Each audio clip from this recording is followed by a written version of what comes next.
Mesdames et messieurs, bonjour. Ici Vincent Aurélana-Popin. Bienvenue à votre bulletin de nouvelles TVCL.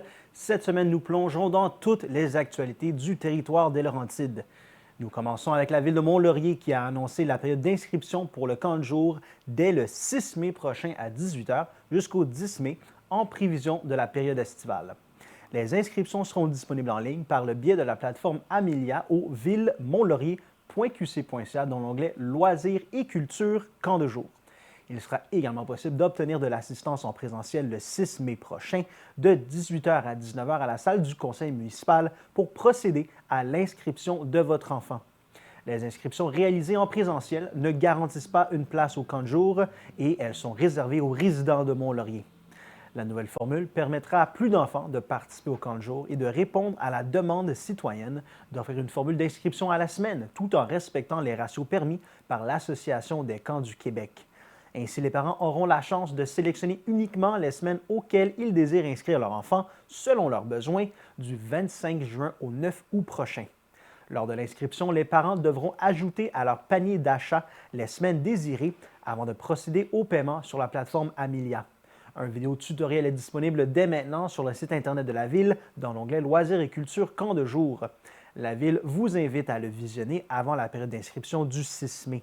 Il est fortement conseillé de créer votre compte Amelia en amont de la période d'inscription. Les tarifs d'inscription ont été révisés en fonction de l'application de cette nouvelle formule. Les frais d'inscription par semaine seront au coût de 51 $ par enfant et des frais de service de garde au coût de 25 $ par semaine seront notamment applicables. Soulignons que les rabais familiaux s'appliquent autant pour les frais d'inscription du camp de jour que pour les frais liés au service de garde. Les enfants âgés de 5 à 12 ans pourront profiter des activités du camp de jour à compter du 25 juin jusqu'au 9 août prochain, et ce, du lundi au vendredi. Si votre enfant n'est pas inscrit au service de garde, il ne pourra pas y participer. Le service de garde est réservé aux enfants inscrits au camp de jour de Mont-Laurier. Chaque semaine, des activités spéciales seront offertes dans le cadre du camp de jour de Mont-Laurier. Une programmation prévue selon une thématique ludique et dynamique est déployée pour amuser les enfants.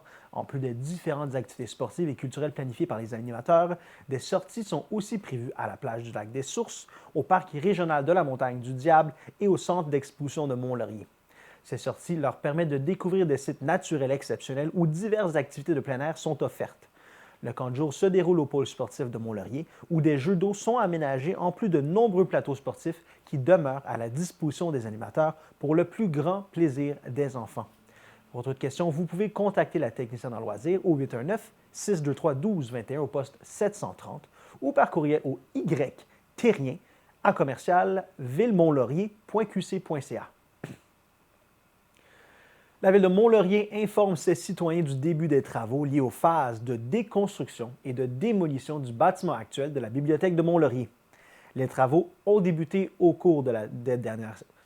Les travaux ont débuté et se poursuivront au cours des 6 prochaines semaines. Rappelons que l'échéancier de la nouvelle construction de la Bibliothèque de Mont-Laurier sera réalisé au cours des 16 prochains mois.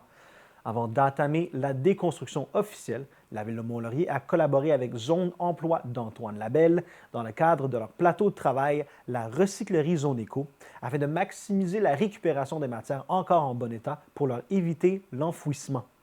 Ce projet a comme objectif de réduire la masse de déchets sur le territoire, à permettre à des individus de développer des compétences personnelles et professionnelles et à favoriser l'économie circulaire dans la région.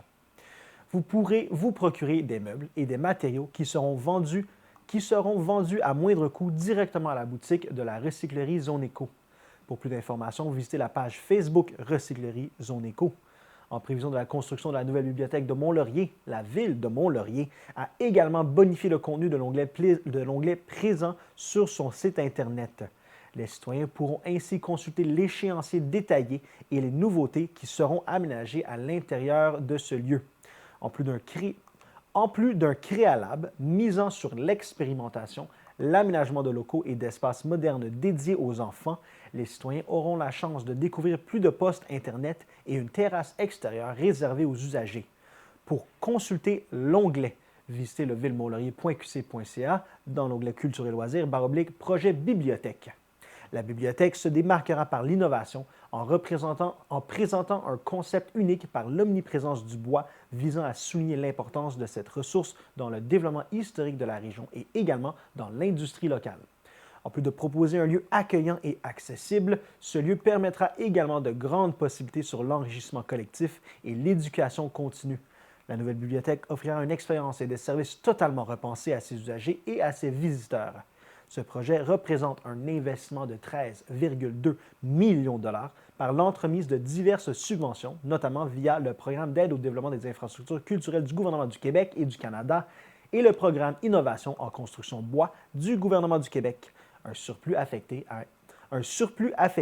et un emprunt de la ville viennent constituer le montage financier du projet. En prévision de la construction de la nouvelle bibliothèque de Mont-Laurier, la Ville a annoncé la fermeture temporaire des 3 succursales de la bibliothèque de Mont-Laurier afin de permettre aux équipes d'effectuer la réorganisation des lieux, le déménagement et l'intégration des collections.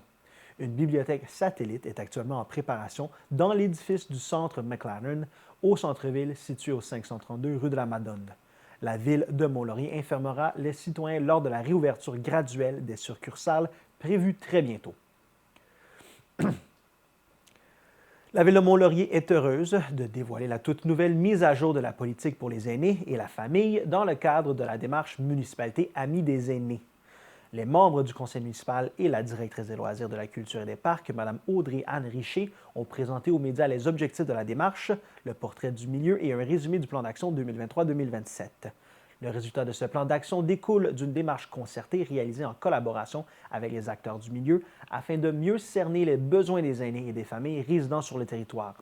Cette démarche découle d'un programme du gouvernement du Québec chapeauté par le secrétariat des aînés qui comprend 5 grandes orientations: mettre un frein à l'agisme, adapter les politiques, les services et les structures, agir de façon globale et intégrée, favoriser la participation des aînés et s'appuyer sur la concertation ainsi que la mobilisation de toute la communauté. Quelques actions présentes au plan 2023-2027 sont augmenter la visibilité des traverses piétonnes en s'assurant du marquage adéquat, se doter d'un plan direction d'éclairage des rues et des parcs, favoriser les déplacements actifs par l'ajout de bancs, pistes cyclables et de pistes cyclables en périmètre urbain, planifier des aménagements donnant accès aux rivières et aux milieux naturels, poursuivre la réfection des trottoirs, développer l'offre culturelle hors les murs, bonifier l'offre d'activités hivernales, l'installation d'une station de lavage de bateaux, maintenir le budget participatif citoyen, soutenir la mise à niveau du parc locatif social et privé. Dans le cadre de la Ville de Mont-Laurier, en 2020, le conseil municipal a pris la décision de joindre sa démarche de mise à jour de la politique des aînés à celle de la famille afin de créer un processus inclusif et concerté. Adoptée en 2016 pour la première fois, la politique des aînés et de la famille est primordiale pour l'amélioration de la qualité de vie des citoyens puisque les actions qui en découlent sont un engagement de la Ville à effectuer les démarches en lien avec celle-ci en proposant un plan d'action quinquennal qui est désormais accessible pour les citoyens en ligne au villemonlaurier.qc.ca dans l'onglet Loisirs et culture aînés. La Ville de Mont-Laurier désire informer les citoyens de l'adoption du règlement 425 relatif au remplacement des puisards et des installations septiques existantes depuis 1981. Cette nouvelle obligation vise la mise aux normes des installations septiques construites sur l'ensemble du territoire de la Ville antérieurement à l'année en vigueur du premier règlement provincial relatif au système de traitement des eaux usées. Il est donc primordial de rappeler qu'il n'existe aucun droit acquis en matière de nuisances, d'insalubrité ou de pollution de l'environnement. Le règlement permettra d'assurer une meilleure qualité de l'eau sur son territoire et de l'environnement en général en éliminant les risques de contamination des eaux de surface et de la nappe phréatique par le remplacement des puisards et des installations construites avant l'adoption de normes applicables. Qu'est-ce qu'un puisard? Il s'agit d'une cuve, chambre, fosse ou bassin de retenue utilisée comme réservoir, pouvant être composé de différents matériaux, généralement situés sous ou dans la terre à l'extérieur d'une construction, servant à recevoir les eaux usées et à retenir les matières solides par décantation, pouvant être muni d'un système de surverse pour l'excédent des eaux usées et de tout autre système pour l'évacuation de cet excédent non raccordé à un système de traitement des eaux usées. Le règlement s'applique à toute résidence isolée ou tout autre immeuble visé par le règlement rejetant des eaux domestiques qui est desservi par un puisard ou une installation septique pour la réception des eaux usées existantes avant 1981. Le propriétaire doit procéder au remplacement de son système d'ici le 31 décembre 2026. De plus, il doit au plus tard le 1er juin 2026 déposer à la Ville tous les documents nécessaires pour la demande de certificat d'autorisation lui permettant de procéder au remplacement du puisard ou de son installation septique. Toutefois, dans le cas où le puisard ou l'installation sanitaire n'est plus fonctionnelle, les travaux de remplacement devront être entamés immédiatement. Pour déposer une demande, vous devez fournir le formulaire de demande de permis d'installation septique et le rapport d'un technologue et même, dans certains cas, d'un rapport d'un ingénieur si le bâtiment rejette des eaux autres que domestiques, par exemple un garage de réparation automobile. Toute personne qui ne respecte pas les délais en plus des frais sera passible d'une amende minimale de 1 000 $ et maximale de 2 000 $ si le contrevenant est une personne physique ou une amende minimale de 2 000 $ et maximale de 4 000 $ si le contrevenant est une personne morale. De plus, la Ville est autorisée à faire remplacer les puisards et toute installation septique existante avant 1981 sur tout immeuble visé par le présent règlement et à en imputer les coûts et frais au compte de taxes annuelles. Pour plus d'informations, visitez levillemonlaurier.qc.ca dans l'onglet Services aux citoyens, Règlement d'urbanisme et demande de permis. Revenez-nous après la pause.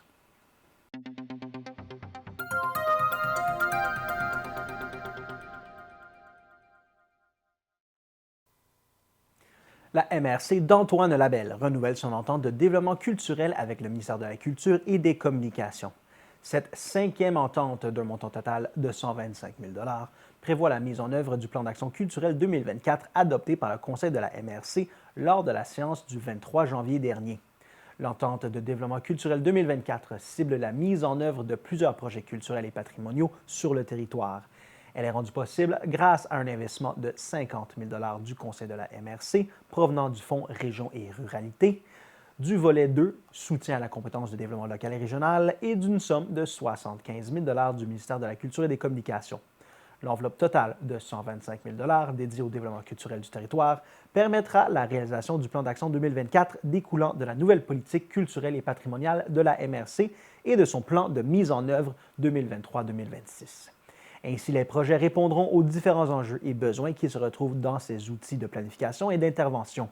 7 moyens d'action ont été identifiés dans le cadre de l'entente de développement culturel 2024, dont un appel de projet en développement culturel pour les municipalités de la MRC. Les actions suivantes sont également prévues.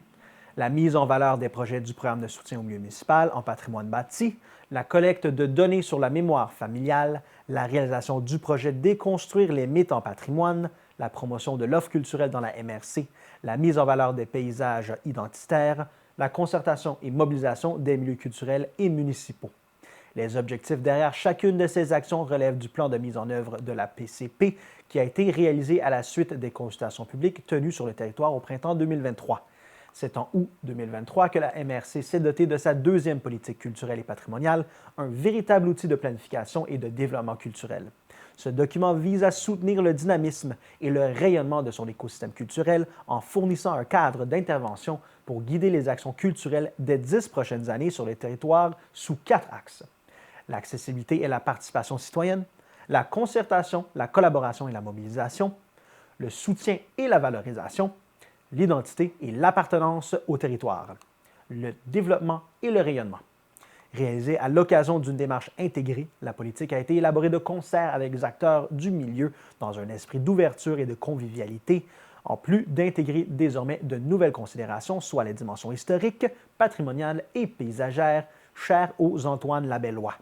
Pour plus d'informations sur l'entente de développement culturel ou sur le plan d'action 2024, communiquez avec Mme Dominique Gagné-Supper, agente de développement culturel et du territoire, par téléphone au 819-623-3485 au poste 112 ou par courriel à culture@mrc-antoine-label.qc.ca.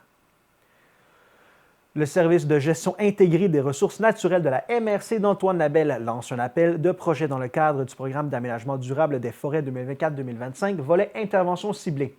Cet appel de projet se déroule jusqu'au 17 mai prochain et vise l'aménagement forestier dans la région des Laurentides. L'entente de délégation concernant la gestion du programme d'aménagement durable des forêts du ministère des Ressources naturelles et des Forêts pour la grande région des Laurentides est en voie de renouvellement. Celle-ci concerne les MRC touchés par l'aménagement forestier en territoire public laurentien, soit le MRC d'Antoine-Labelle, des Laurentides, des Pays-d'en-Haut, d'Argenteuil. De ce fait, la MRC d'Antoine-Labelle, désignée responsable de répondre au mandat de l'entente, lance cet appel de projet afin d'identifier une banque de projets régionaux admissibles au programme. Le programme d'aménagement durable des forêts, volet intervention ciblée, a, entre autres, pour objectif la réalisation de projets d'aménagement forestier sur le territoire des Laurentides. Dans le cadre de l'appel de projet pour l'année 2024-2025, les dossiers admissibles sont les projets permettant de documenter les différents enjeux liés aux préoccupations des tables concertées afin d'appuyer les décisions et les orientations reliées à la planification forestière, les projets de réalisation de travaux d'aménagement forestier sur les terres publiques intramunicipales, les projets de maintien et d'amélioration du réseau des chemins multi-usages pour les divers utilisateurs des terres, les projets d'accompagnement des initiatives et de soutien à l'organisation d'activités visant à favoriser l'aménagement forestier et la mise en valeur de la ressource forestière. Les promoteurs intéressés à déposer un projet doivent d'abord consulter le guide du promoteur et ensuite soumettre une demande en remplissant le formulaire prévu à cet effet. Les demandes complètes doivent être soumises avant le 17 mai à midi et doivent être transmises par courrier électronique à a.guérin@mrc-antoine-label.qc.ca. Le guide du promoteur et le formulaire de démarche sont disponibles sur le site web de la MRC. L'octroi des aides financières aux projets admissibles sera possible conditionnement à l'approbation du plan par le secrétariat du Conseil du Trésor, à la signature de l'entente de délégation entre le ministère et la MRC de la région des Laurentides et l'octroi de l'enveloppe budgétaire par le gouvernement du Québec, la recommandation des projets par les comités de priorisation et l'adoption des projets par le Conseil de la MRC d'Antoine-Labelle. Pour toute question ou information supplémentaire concernant l'appel de projet, les promoteurs sont invités à contacter le service de gestion intégrée des ressources naturelles de la MRC au 819-623-3485 au poste 601 ou à l'adresse électronique a.guérin@mrc-antoine-label.qc.ca. La MRC d'Antoine-Labelle a lancé son tout nouveau portail culturel, une plateforme web destinée à la culture et au patrimoine du territoire, en continuité avec le nouveau site web de la MRC lancé en septembre 2022 et s'harmonisant avec celui-ci. Le portail culturel est un outil destiné à faire rayonner la culture et le patrimoine tant à l'intérieur qu'à l'extérieur du territoire. De plus, la plateforme vise à faire rayonner les talents d'ici, à faire découvrir la multitude d'événements culturels et à devenir la référence en matière de culture et de patrimoine de la MRC. Grand carrefour des informations concernant la culture et le patrimoine, le portail culturel découle des objectifs identifiés dans la nouvelle politique culturelle et patrimoniale de la MRC, notamment par son accessibilité, sa valorisation de la culture et du patrimoine, ainsi que son rayonnement. Alors que la politique a été réalisée dans le cadre d'une grande démarche de concertation entre la MRC, les acteurs culturels et la population, la nouvelle plateforme web permet de répondre à certains besoins identifiés lors des consultations publiques. Conçu pour présenter l'offre culturelle et l'ensemble des événements du territoire au même endroit, le calendrier est un outil permettant aux artistes, aux organismes, aux municipalités et aux promoteurs d'inscrire à l'aide d'un formulaire en ligne leurs activités culturelles ouvertes au public. Le répertoire culturel est, quant à lui, destiné à devenir l'inventaire électronique des artistes, organismes et lieux culturels situés sur le territoire de la MRC. En remplissant leurs fiches, ces artistes, organismes et propriétaires de lieux culturels pourront présenter leur offre ou service aux usagers du portail. Ce projet est rendu possible grâce à l'appui financier du Conseil de la MRC, en plus d'une enveloppe provenant de l'entente de développement culturel conclue entre la MRC et le ministère de la Culture et des Communications. La MRC s'est entourée de l'agence numérique Blanco pour réaliser ce portail culturel. Blanco développe des outils numériques dédiés au secteur municipal. Grâce à son équipe multidisciplinaire, Blanco a accompagné la MRC dans la réflexion, la conception et le développement du projet tout en assurant l'intégration des meilleures pratiques en matière de transformation numérique. La première fiducie d'utilité sociale en matière d'habitation pour travailleurs et étudiants postsecondaires au Québec a été créée en juin dernier par la MRC des Laurentides. Cette fiducie facilitera l'accès au logement et à la propriété à coût abordable pour les employés et étudiants établis sur le territoire de la MRC des Laurentides. Cet outil met la table pour définir, en collaboration avec les municipalités et le milieu, des possibilités de projets en habitation pour maintenant et le futur. Par sa volonté d'agir concrètement sur cet enjeu majeur, la fiducie d'utilité sociale est apparue comme la solution durable pour assurer une offre d'habitation abordable à la population à l'emploi à revenus modestes sur le territoire de la MRC. Cette fiducie permet un engagement de tous les partenaires Elle s'adresse autant aux municipalités et employeurs qui souhaitent investir pour leurs employés qu'aux promoteurs qui désirent investir sur les territoires. Ce modèle innovant assurera que les terrains, immeubles et fonds financiers versés à la fiducie serviront exclusivement à des fins de logement abordables et ce, à perpétuité. Ceci vient rassurer tout donateur, entreprises contributives et municipalités qui investiront dans cette fiducie. Aussi, la fiducie se dotera d'un bras opérant en créant un organisme sans but lucratif qui aura pour mandat de gérer le parc immobilier. Dès sa création, la MRC des Laurentides a contribué financièrement à la fiducie à hauteur de 250 000 et la municipalité de Brébeuf a quant à elle fait un don d'un terrain dédié à un projet d'habitation abordable. D'autres investissements sont attendus à court et moyen terme par des acteurs du territoire. La Corporation de développement économique de la MRC de Laurentides travaille en étroite collaboration et supporte la fiducie afin de définir les modèles financiers pour garantir la réalisation de ces projets immobiliers dans un proche horizon. Chapeauté par la MRC et la Corporation de développement économique, le premier comité de pratique en habitation abordable réunissant les directeurs généraux et urbanistes des 20 villes et municipalités de la MRC. Ce comité avait pour objectif de brosser le portrait actuel et futur en matière d'habitation abordable sur le territoire, partager les projets en cours pour déterminer le réel besoin en habitation abordable en fonction de la clientèle et de partager les pratiques gagnantes et difficultés de mise en application des villes et municipalités. Au total, 8 municipalités ont des projets de logement abordables en cours de réalisation ou en prévision. Des terrains vacants ont aussi été identifiés dans plusieurs municipalités afin d'accueillir des projets en logement abordable. En juin 2023, le Conseil des maires de la MRC des Laurentides adoptait la composition du conseil fiduciaire constitué de 10 fiduciaires représentés par les maires des municipalités et de la directrice générale de la MRC de Laurentides. Leur mandat est d'une durée de 2 ans.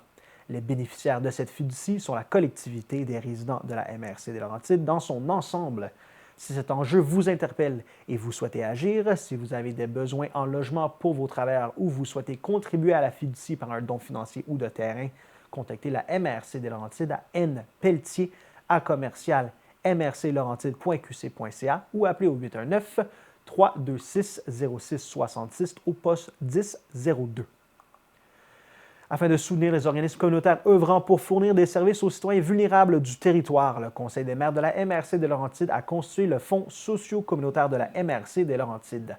L'appel à proposition lancé dans ce cadre a reçu une vingtaine de projets de la part du milieu.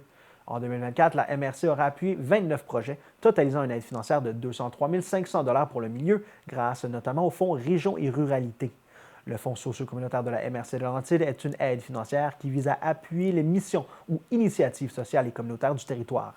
Les organismes à but non lucratif, les associations et autres entités œuvrant pour le bien-être communautaire étaient invités à soumettre leur candidature pour bénéficier de ce soutien. Dans le cadre de ce fonds, une enveloppe budgétaire de 103 500 $ était réservée. Le comité de développement social de la MRC Laurentides s'est réuni afin d'analyser les demandes déposées. Au total, 26 projets furent présentés pour un montant de demande de financement de 256 000 $. Ces projets portent essentiellement sur des services auprès de la clientèle vulnérable.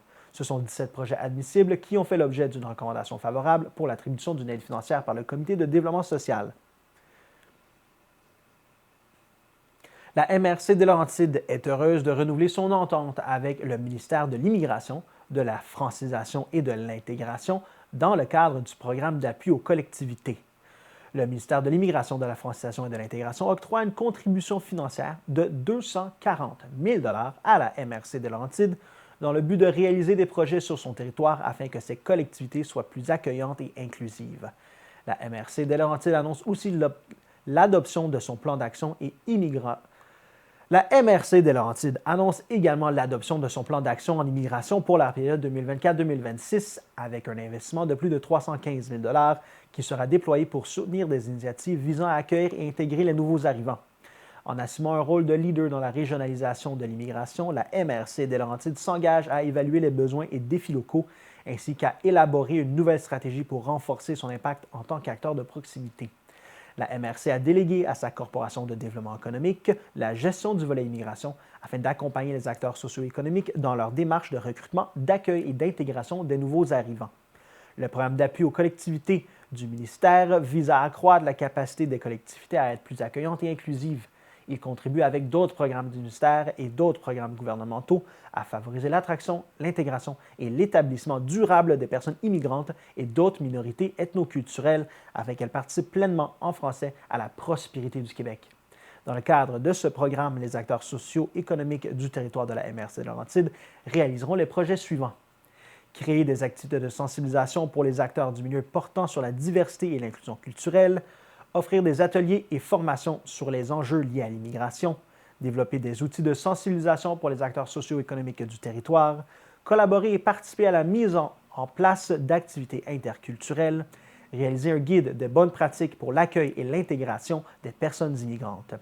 Cette action s'inscrit aussi dans la continuité de la stratégie emploi, un plan d'action collaboratif axé sur l'attraction, le recrutement, l'intégration et la rétention des travailleurs pour atténuer les répercussions de la pénurie de main-d'œuvre dans la région de la MRC des Laurentides.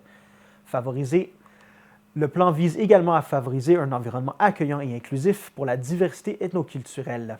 Si vous souhaitez en apprendre davantage sur les initiatives en cours pour favoriser l'accueil, l'intégration et l'établissement des personnes immigrantes sur le territoire, vous êtes invité à communiquer avec Isabelle Plouffe, conseillère aux entreprises, emploi et immigration, au 819-681-3373 au poste 1409 ou à écrire à emploi@cdemrclaurentide.org.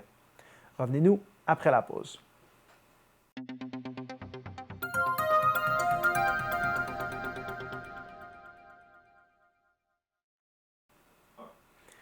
C'est lors de la séance extraordinaire du 9 avril dernier que le Conseil des maires de la MRC des Laurentides entérinait par voie de résolution la nomination de M. Jérémy Vachon au poste de directeur général adjoint. La candidature de M. Vachon pour ce poste s'est imposée d'emblée puisqu'il occupe les fonctions de directeur du service environnement et parc à la MRC des Laurentides depuis les 3 dernières années, période durant laquelle il a su rapidement se démarquer par la maîtrise de ses dossiers, sa capacité de gestionnaire de projet, son souci du résultat, sa passion et sa collaboration avec la direction générale, ses collègues et les partenaires. Titulaire d'un baccalauréat en biologie et d'une maîtrise en urbanisme, M. Vachon a acquis une connaissance approfondie des enjeux environnementaux et ruraux qui touchent la région. Son parcours académique diversifié lui confère une capacité unique à aborder les défis complexes auxquels la MRC de Laurentides est confrontée. Au cours des dernières années, il a chapeauté des projets d'envergure tels que la réfection du tronçon Salaga-des-Monts-Mont-Blanc, de la piste linéaire, la revitalisation des terres publiques telles que le parc éco et l'ancienne pisciculture. La gestion de l'important dossier du plan climat est également sous son giron.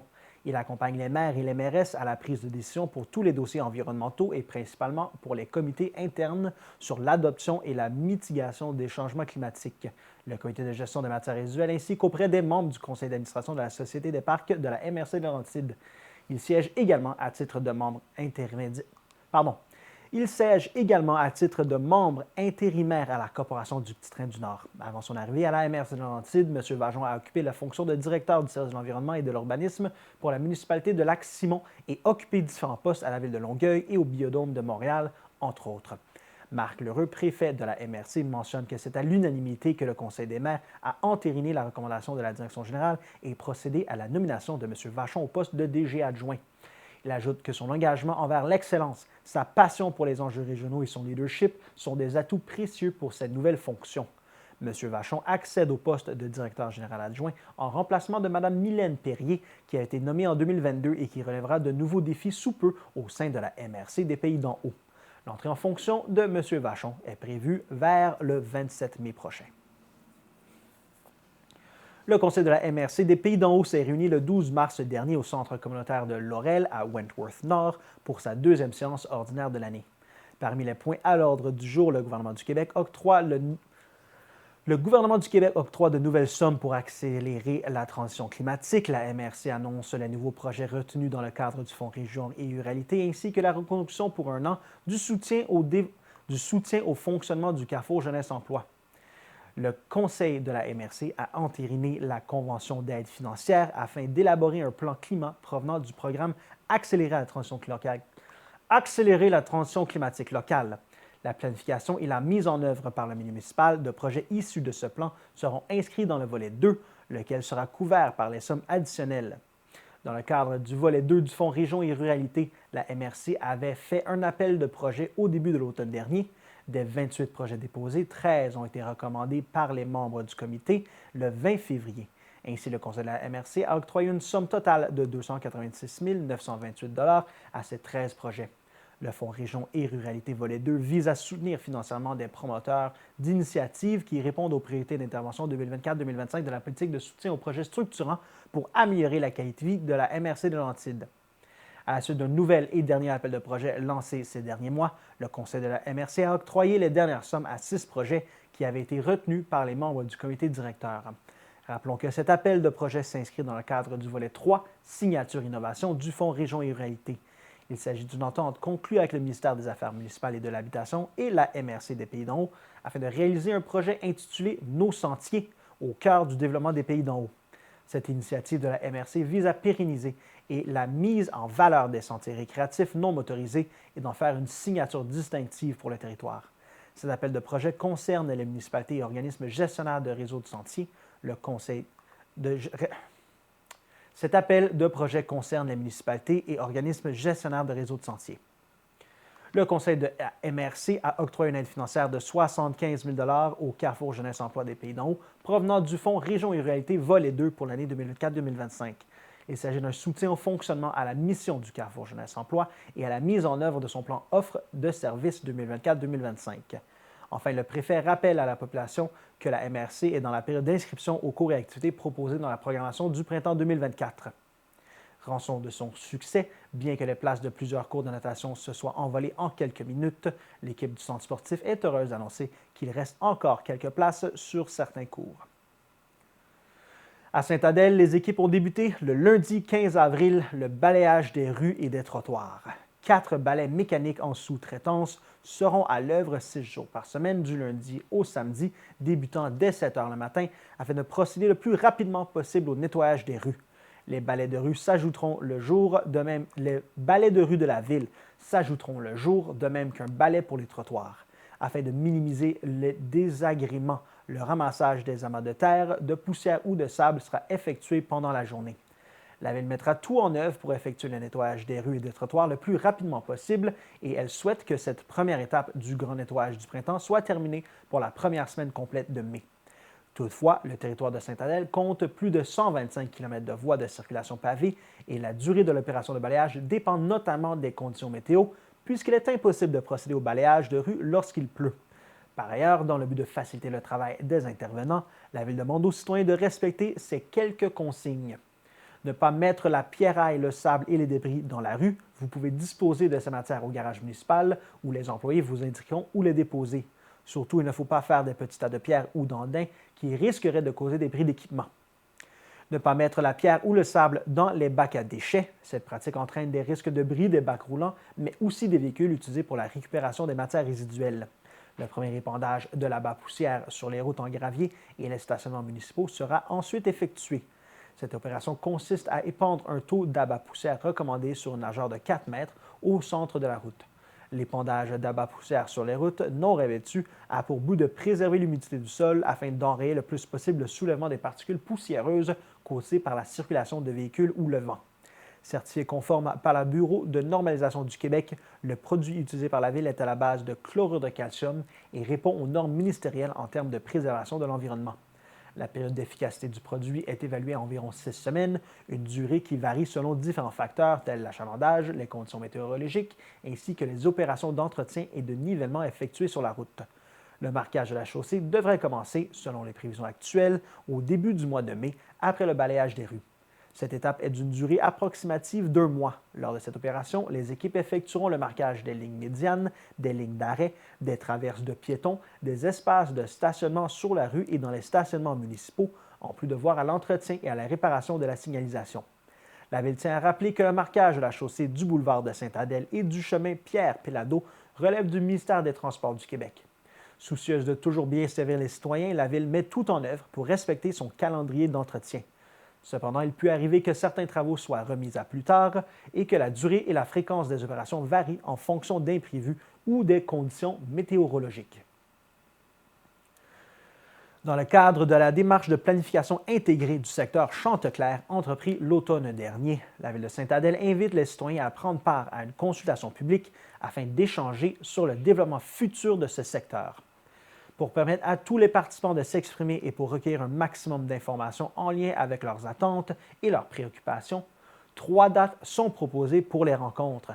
Il est essentiel de s'inscrire au préalable afin de permettre à la Ville de préparer les rencontres adéquatement. Les 2 premières dates étant complètes, il reste uniquement des places disponibles pour la 3e date, soit le mercredi 30 avril 2024, de 18h à 20h à la place des citoyens. Vous pouvez vous inscrire sur le site web de la Ville. L'objectif de ces soirées de consultation est d'informer les citoyens de la démarche, d'expliquer le processus d'approbation d'un projet particulier d'urbanisme et de discuter avec eux des enjeux qui entourent le développement du secteur. Ainsi, les participants seront appelés à discuter des différents aspects abordés dans la présentation. Notez qu'un cahier du participant sera fourni au préalable afin de présenter les informations nécessaires à la compréhension du contexte, à savoir l'objet de la consultation, en quoi consiste un PPU, les objectifs des activités. Le cahier du participant sera disponible sur le site web de la Ville dans la semaine du 8 avril et sera également envoyé par courriel aux participants s'étant inscrits à l'une des 3 soirées de consultation. Une halte garderie est offerte aux parents afin de favoriser la participation des familles aux soirées de consultation. Ainsi, les parents qui le souhaitent pourront laisser leur enfant de 3 ans et plus à la salle parc au rez-de-jardin à la place des citoyens sous la supervision d'une éducatrice spécialisée. Les parents doivent faire la demande pour ce service lors de l'inscription en ligne à la soirée de consultation de leur choix. Pour toute question en lien avec ces soirées de consultation, contactez le service de l'urbanisme à adjurb@vdsa.ca. Le ministère des Transports et de la Mobilité durable informe les usagers que des travaux de réfection seront effectués sur l'autoroute 15 dans les 2 directions entre les kilomètres 69 et 80 dans les municipalités de Sainte-Adèle, Valmorin et Val-David. Les interventions ont débuté le 2 avril et s'échelonneront sur environ 7 semaines.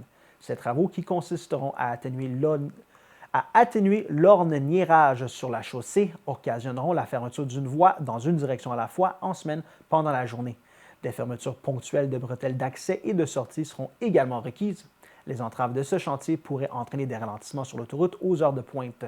Le ministère remercie les usagers pour leur collaboration lors de la réalisation de ce projet, lequel permettra d'améliorer la sécurité routière et le confort de roulement. Afin de connaître les détails de ce chantier, les automobilistes sont invités à consulter Québec 511, un outil pratique pour planifier adéquatement leur déplacement. Prenez note que la durée des travaux et les entraves peuvent être modifiées en raison de contraintes opérationnelles ou des conditions météorologiques. La municipalité de Val-David invite les artistes et artisans de la région à poser leur candidature afin de réserver un espace dans la charmante Allée des Créateurs qui prendra vie au cœur du village toutes les fins de semaine du 8 juin au 14 octobre 2024.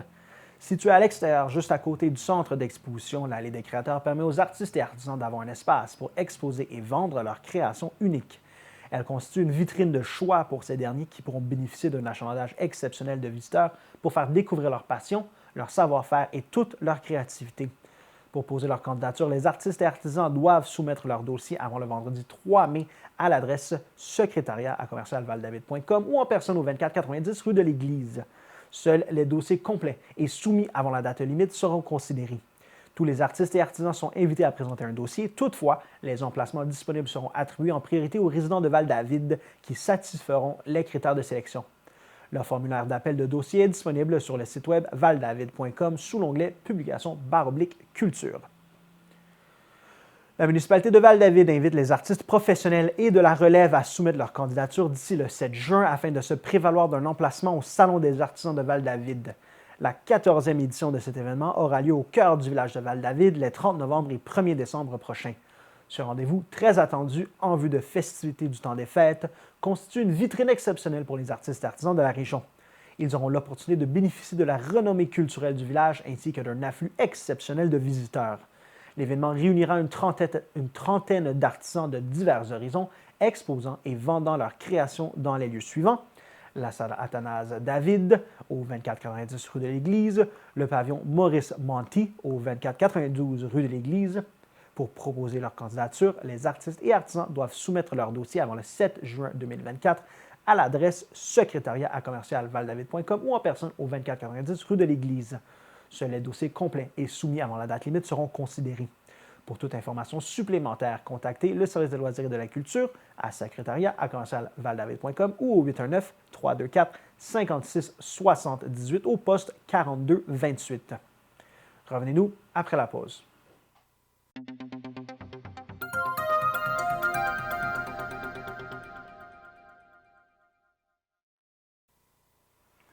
Le Jour de la Terre est l'occasion annuelle de célébrer la planète par l'action en s'engageant individuellement ou collectivement.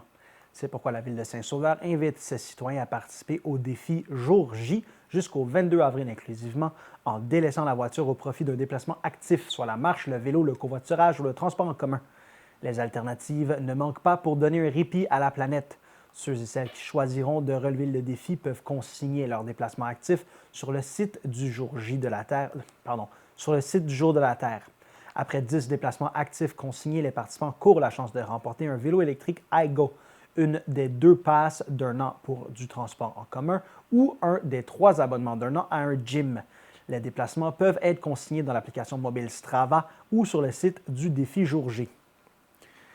Il ne reste qu'une semaine aux commerçants de Saint-Sauveur pour se conformer au règlement interdisant la distribution d'objets de plastique à usage unique. En octobre 2023, le conseil municipal de la ville a adopté le règlement 581-2023 régissant la distribution d'objets de plastique à usage unique.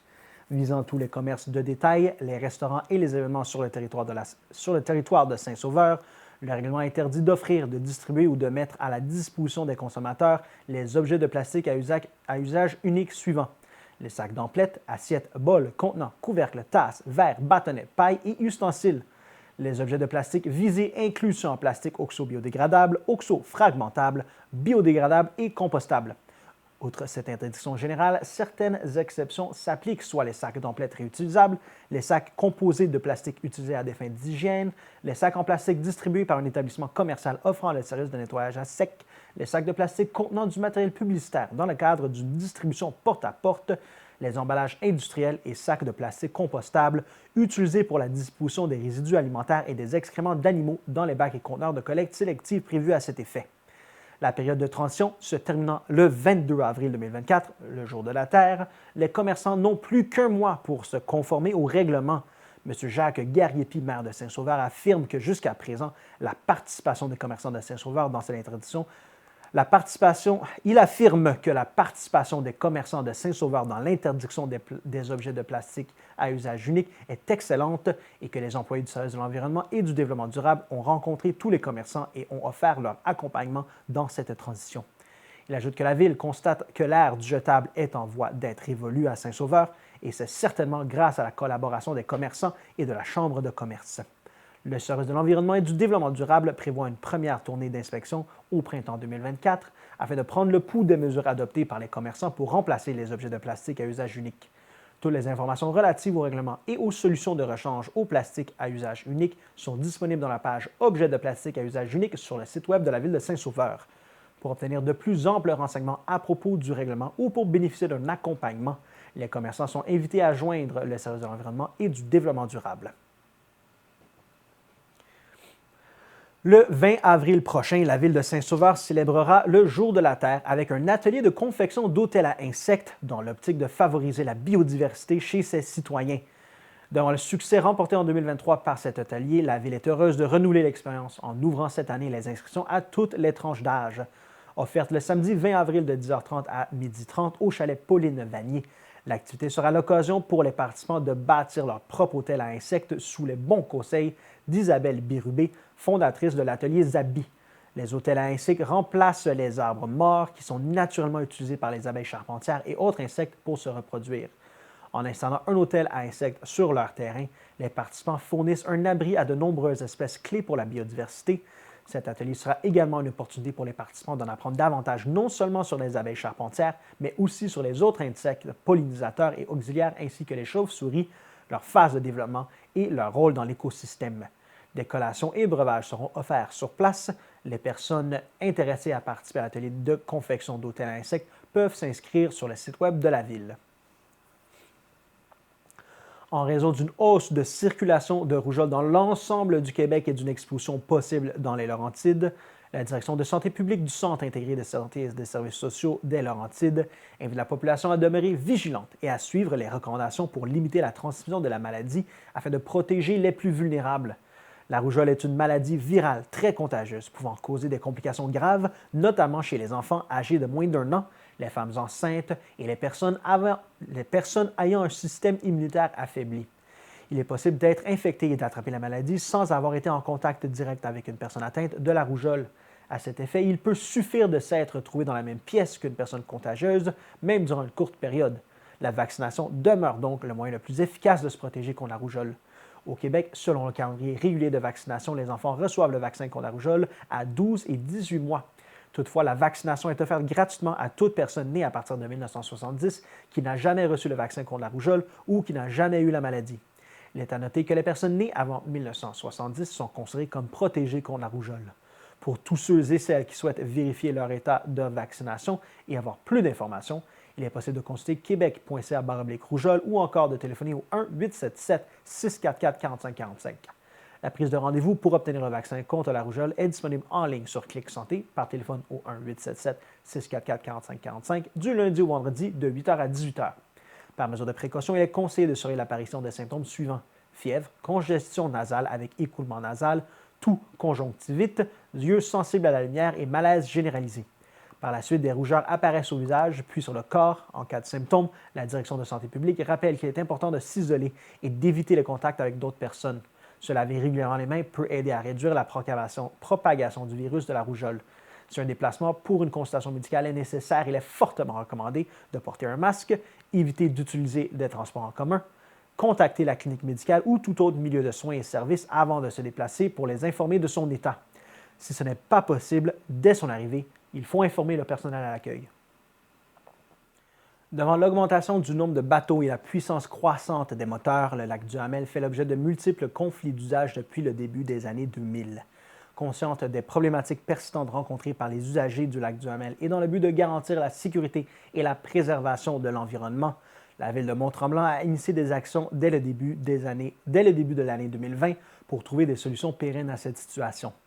Malgré l'instauration d'un code de courtoisie en mai 2021 qui s'est avéré inefficace, la Ville a jugé nécessaire de solliciter l'intervention de Transport Canada pour instaurer des restrictions à la navigation en vertu du règlement sur les restrictions visant l'utilisation des bâtiments selon la loi de 2021 sur la marine marchande. À la fin des consultations menées par Transport Canada à la fin de l'année 2022 et à la publication dans la Gazette du Canada, partie 1 au printemps 2023, les nouvelles restrictions applicables au lac Duhamel ont été officiellement adoptées et publiées dans la Gazette du Canada, partie 2, à la fin de l'année 2023. Ces nouvelles mesures se présentent comme suit: l'imposition d'une vitesse maximale de 10 km/h à 60 mètres ou moins des rives, la limitation de la vitesse maximale à 30 km/h sur le reste du lac, l'interdiction d'utiliser un bâtiment pour tirer une personne sur tout équipement sportif récréatif, l'interdiction d'utiliser un bâtiment pour permettre à une personne de pratiquer le surf sur la vague de sillage. Des panneaux de signalisation seront installés en bordure du lac vers le début du mois de mai afin de sensibiliser les usagers aux nouvelles restrictions en vigueur. La surveillance et l'application du règlement seront assurées par les patrouilles et patrouilleuses de la Sûreté du Québec. Une soirée d'information se tiendra le 23 avril prochain de 18h30 à 20h dans la salle du conseil de l'Hôtel de Ville. Cette soirée offrira l'occasion aux personnes présentes en salle ainsi qu'à celles qui participeront à distance de poser des questions et de clarifier tout aspect de cette nouvelle réglementation auprès des instances compétentes, soit la Ville de Mont-Tremblant et la Sûreté du Québec. Les personnes qui assisteront en virtuel pourront poser leurs questions par écrit en direct sur la plateforme de diffusion. Pour plus de détails au sujet de cette nouvelle réglementation, vous pouvez contacter le service de l'environnement et du développement durable par courriel à environnement@villedemonttremblant.qc.ca. L'exposition Ressouvance de l'artiste brégeoise Marie-Josée Lebel prendra place du 19 avril au 9 juin à la salle Alphonse Desjardins, située au 1145 rue de Saint-Jovite. Ce projet fait suite à son exposition Trame Laurentienne présentée en 2020 et s'inscrit dans la poursuite de son travail en recherche et création au sujet de l'occupation du territoire et de la conservation du patrimoine dans le paysage. Avec Ressouvance, l'artiste se questionne plus précisément sur l'étalement urbain et les actions politiques et économiques qui s'y rattachent. En prenant acte de ce qui l'entoure, comme les vestiges patrimoniaux, le passage du temps, les échos de la population et leur histoire dans le paysage, Marie-Josée Lebel fait une nouvelle lecture de la transformation et de l'évolution des espaces. Par ses œuvres qui allient les nouvelles technologies et les techniques ancestrales de la gravure, elle souhaite stimuler une prise de conscience collective autour de la question du développement territorial, ouvrir le dialogue et surtout faire œuvre utile de ressouvance. Cette exposition est rendue possible grâce à l'entente de développement culturel conclue entre la Ville de Mont-Tremblant et le ministère de la Culture et des Communications du Québec. Le public est invité au vernissage de l'exposition le vendredi 19 avril de 17h à 19h en présence de l'artiste. Pour toute question concernant l'exposition, communiquez avec le service de la culture, des loisirs et de la vie communautaire au culture et loisirs à commercial-ville-de-mont-tremblant.qc.ca ou au 311 ou au 819-425-8614. La Ville de Mont-Tremblant annonce l'élaboration d'un plan directeur visant à moderniser et améliorer l'organisation et la structure de son réseau de sentiers. Cette initiative comprend une étude complète sur l'ensemble du réseau de sentiers de Mont-Tremblant, englobant la réserve naturelle, le domaine Saint-Bernard et la montagne Grey Rocks. Cette étude aura pour objectif de donner des orientations sur le mode de gouvernance, s'assurer de la protection à perpétuité des territoires concernés et établir une structure organisationnelle axée sur le développement durable. Pour réaliser ce mandat, un contrat a été octroyé à la firme BC2 Groupe Conseil, reconnue pour son expertise dans les domaines du plein air et des sports récréotouristiques. Pour assurer le suivi de ce mandat, un comité conseil sera créé et, afin de favoriser la participation citoyenne, 2 sièges seront réservés aux membres de la communauté tremblantoise adeptes de plein air. Les postes seront répartis comme suit: un représentant des usagers du réseau de sentiers et un représentant de clubs ou de commerces directement impliqués dans les activités de plein air à Mont-Tremblant. La population sera aussi invitée à s'exprimer au cours des prochains mois lors de consultations publiques qui se présenteront sous la forme de questionnaires en ligne et d'un atelier de réflexion. Les dates et les informations quant à la tenue de ces consultations seront annoncées ultérieurement sur les plateformes numériques de la Ville. Les résultats et orientations de cette étude seront dévoilés à l'automne 2024. Pour tout renseignement, écrivez à sentier@ville-de-mont-tremblant.qc.ca ou téléphonez au 819-425-8614. La Chambre de commerce et d'industrie Rivière-du-Nord a annoncé les finalistes de différents prix qui seront décernés dans le cadre de son gala Zénith qui se déroulera le 20 avril prochain. La municipalité de Saint-Hippolyte est fière de souligner qu'elle est finaliste dans la catégorie Leadership environnemental. Selon la Chambre de commerce et d'industrie Rivière-du-Nord, la catégorie du leadership environnemental incarne une approche stratégique dans laquelle les entreprises et organismes agissent activement à intégrer des pratiques commerciales sociales responsables dans des principes d'engagement à long terme. L'innovation écologique, la durabilité, la réduction de l'empreinte carbone sont des exemples de critères démontrant que ces entreprises s'efforcent de devenir des modèles prospères, coexistant avec la protection de la planète. En appui de sa candidature, la municipalité de Saint-Hippolyte a souligné 3 importants éléments de sa vision environnementale, à savoir le déploiement du plan de conservation des milieux naturels, l'évaluation économique des services écosystémiques ainsi que l'adoption d'une réglementation obligeant les promoteurs résidentiels à réaliser des études hydrologiques sur la disponibilité de l'eau potable. On peut en apprendre davantage en consultant le sainthippolyte.ca/environnement. Le Gala Zénith vise à reconnaître la qualité, le dévouement, l'engagement et la croissance et la résilience et la créativité des entreprises et des organismes de la Rivière-du-Nord. Voilà, c'était tout cette semaine pour votre bulletin de nouvelles TVCL. Je vous remercie d'avoir été à l'écoute. À la semaine prochaine.